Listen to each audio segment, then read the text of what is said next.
This video will not show you how to draw a face line by line. Instead, it will show you how to draw a face in terms of pathways of learning. There are 3 sections to this video. The first section is why the normal face drawing tutorial didn't help me.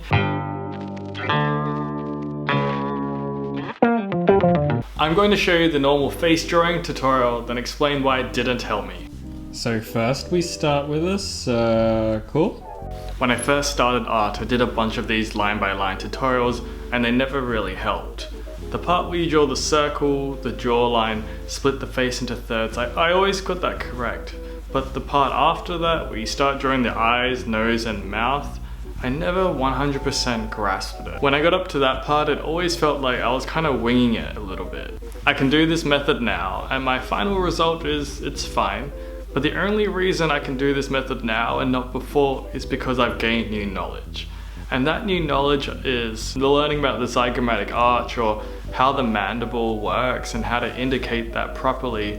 But those things are a bit too much for a beginner-friendly video, so I want to give a more overall holistic approach on it, and I want to talk about something more beginner-friendly. And so I want to talk about construction.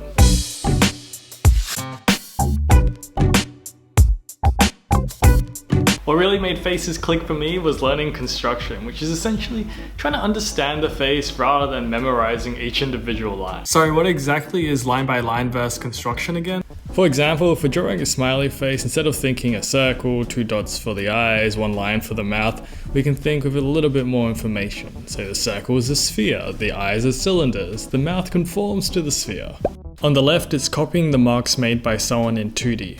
On the right, it's thinking about what exists in 3D. There are so many different types of construction. There's this simple style of construction, which admittedly is the type of construction that I tried learning when I first started, and it just I could never figure it out. I tried a million times, I copied a million times, but when I go to draw my own face, it would just fall apart and I wouldn't know why. But then I learned a different type of construction, which was this one by Ramon or this one by Weston, and things started to click together a bit more. I think it's because there's more specificity in what to draw, then my brain has a little bit more room for error because I can latch onto smaller and smaller pieces. And that's what I'm trying to share with you in this video, is that learning a richer, more dense construction method will help you learn to draw the face. So here's a generic anime head construction from WikiHow. I would credit the artist, but it's not really there.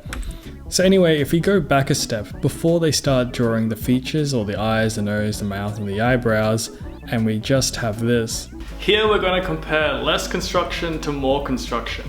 This anime face is less construction and there will be more construction later. There's kind of a high margin for error. Like, so maybe I draw the eye and then I draw the other eye and it's too far apart, but maybe I don't know it's too far apart, and then the nose is a bit out, and you can see how things can kind of devolve really quickly. However, if we used a more detailed construction like what Ramon Hurtado teaches in this Gumroad, by the way, this is not sponsored, I know that I keep mentioning it, but I just actually think it's great. If we start drawing features on top of this construction, the margin of error is reduced significantly because there's so much more information in the original layout construction. I.e., there's absolutely zero chance of me drawing an eye really far out, like in the anime face. The point I'm trying to make is that if you're struggling with the simple construction, perhaps trying a more difficult construction might actually help you. If you're looking for a place to actually learn this more difficult construction, I'm going to list a bunch of things in the description, but just some things that come to mind are Will Weston has classes, Ramon Hurtado has classes, Kirk Shimoda has classes, Michael Hampton has classes, Carl Ganas has classes, Kevin Chen has classes. This book by the Anatomy for Sculptors guy is so good. And if you don't want to spend money, you can just Google head construction guide or how to do head construction into Google. I'm not super familiar with free resources, but if you find something good, let us know in the comments below and that'll help everyone. But Mark, I don't want to draw these realistic humans. I want to draw anime or something, some fun characters.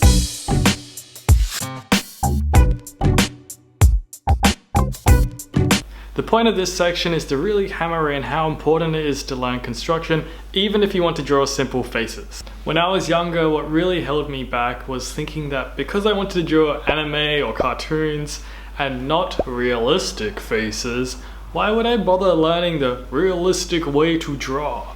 And therein lied the heart of the issue that I was facing. The more detailed construction was what I needed to draw the simpler face. It's kind of counterintuitive, but stay with me. So on the right we have Naruto, and on the left we have Ramon Hurtado's construction face. And how is Ramon's face supposed to help us understand how to draw Naruto? They look so different. Or do they? There's this line in this construction that represents the bone.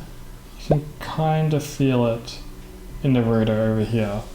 Or this edge over here that represents more bone. You can kind of feel it in Naruto too. And when you're drawing Naruto with so much more knowledge of construction, it's kind of like you have this X-ray vision, and when you're making choices on where to draw lines, you have more information that can inform you. Now I'm going to show you that using this complicated, realistic construction approach, you can indeed draw these simple characters. To elaborate on this point, I went off to draw Naruto myself, and when I draw him, I'm not trying to copy every line that's there.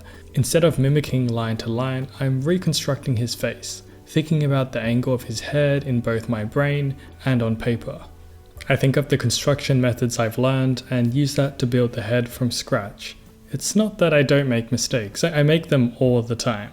At this phase when I draw the eyes, I realize that the far away side of his face doesn't mirror the closer side. I've constructed wrongly. So you can see me quickly draw a construction line to fix it. This line here. In my head, I'm thinking of this line here. I make errors, but the margin for errors gets reduced the more I can deconstruct the head into smaller pieces like this. So although it looks like I'm just trying to draw Naruto on the right, I draw him, but keep in mind this, in order to fix mistakes that my eyes can see. The framework keeps guiding me whenever I feel stuck.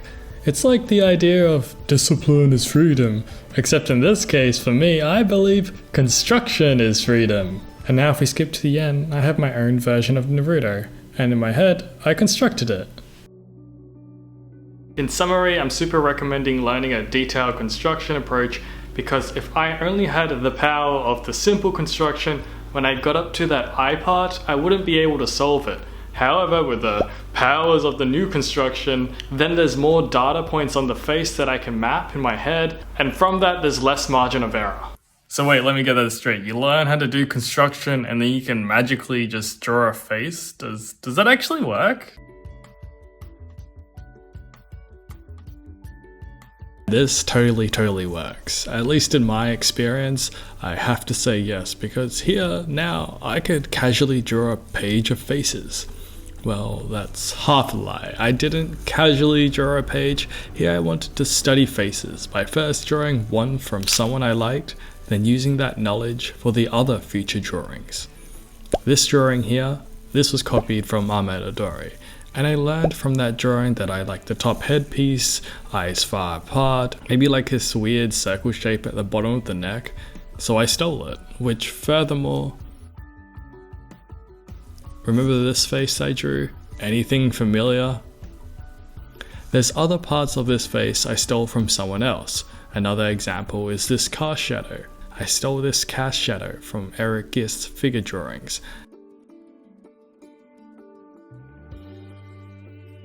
And after stealing things here and there, like Ramon and Will's construction, Ahmed's taste, and Eric's cast shadow, I start to develop my own style of head that I like to draw. It's almost as though construction is the foundation that one can use to steal the things that they like. My style is whatever, I don't really draw faces that much. But the main point that I want to make is that after someone gets the foundation in construction, they have the freedom to start deconstructing any type of face or style that they want. Essentially at that point, when you see a face, you can start figuring out how to draw that face, rather than how to draw a face. And while this video doesn't give the skill of how to draw a face one-to-one, I hope it actually does more, by illuminating a conceptual framework for not only how to draw faces, but more so a way to grow and learn as an artist. Good luck. So in summary for this whole video, 1, copying marks might not be the greatest thing. 2, construction is the greatest thing. 3, construction is still the greatest thing even if you want to draw anime. The moral of the story is, how do I draw a face? You gotta learn construction and then you can draw the face regardless of whatever type of face that is. Hey guys, thank you so much for watching. I'm trying to do this full time, so it would really help me if you subscribed, liked, commented, shared with your friends. I really struggled with this video. I actually thought of not posting it. I had to call my sister and be like, hey sister, is this good enough? Should I post this? I think this is bad. Please let me know if that helped. I hope the title and the content match enough. If not, I guess I'll just change it. But thank you again so much for watching, and I hope you have a lovely day or night wherever you are in the world. Peace.